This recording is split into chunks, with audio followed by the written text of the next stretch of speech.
महाराष्ट्रातील सोलापूर एकेकाळचे कापड गिरण्यांचे गाव. नमस्कार सोलापूर. आजचे व्यक्तिमत्व असे आहे जे नुसतंच प्रभावित करत नाहीत तर तो त्याच्या विचारांनी आचरणांनी भारावून टाकतो. एक माणूस एकाच वेळी इव्हेंट मॅनेज करत असतो, कॉर्पोरेट ट्रेनिंग करतो, शाळा कॉलेजमध्ये तरुणांसाठी पर्सनॅलिटी डेव्हलपमेंट ट्रेनिंग घेतो, कधी BCCI साठी क्रिकेट अंपायरिंग करतो, संगीत कार्यक्रमात सूत्रसंचालन करणारा सेलिब्रिटी असतो, उत्तम तबला वादन आणि गायनही करतो, तर कधी शेफ बनून अनेक स्वादिष्ट पदार्थही खिलवतो.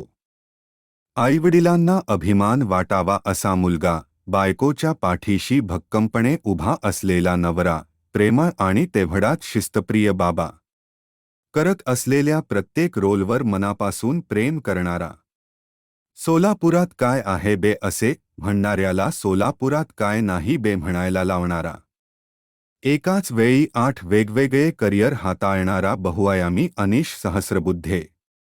2008 साली मी सोलापुरात स्पाइस अँड आईस रेस्टॉरंट चालू केलं आणि तेव्हा सोलापूरला माझी पहिली प्रोफेशनल ओळख झाली की स्पाइस अँड आईसचा Anish. Spice and ice restaurant फक्त रेस्टॉरंट न राहता आम्ही स्पाइस अँड आईस इव्हेंट्स चालू केलं. स्पाइस अँड आईस इव्हेंट्सला सोलापूरकरांनी उदंड प्रतिसाद दिला. म्हणजे मी गुडघ्यावर बसून फरशी पुसली, मी रोजचे 30-40 कमोड धुवायचो.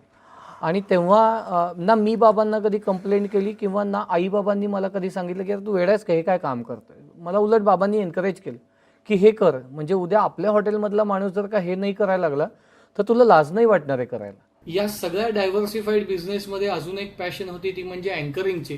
त्या अँकरिंगलाही सोलापूरने बराच स्कोप दिला. गृहिणी नंबर 1 म्हणा किंवा इतर माझे काही गाजलेले show like candle light dinner, Funtoosh यासारख्या बऱ्याच ऍक्टिव्हिटीज मध्ये अँकरिंगचा स्कोप मिळाला. गेल्या 8 वर्षात 750 ते 800 वर्कशॉप झाली. क्रिकेट अंपायरिंग माझी लहानपणापासूनची पॅशन होती, त्यामुळे क्रिकेट अंपायरिंगला कॅरी करायचं आणि त्याला कुठेतरी करिअर करायचा विचार मनात चालू होता. देवाच्या दयेनं आणि आईबाबांच्या आशीर्वादानं माझ्या त्या प्रयत्नांना यश आलं. आज क्रिकेट अंपायरिंग मध्ये मी माझं करिअर करू शकतोय. आपल्याला सगळ्यांना ना ट्रिपला जाताना कोकणचा रस्ता आवडतो, पण लाईफमध्ये मात्र 4 लेनचा हायवे हवा असतो. आपण हे विसरून जातोय की आयुष्याचाही रस्ता जर का तो वळणावळणाचा असेल ना तर ती वळणं एन्जॉय करा.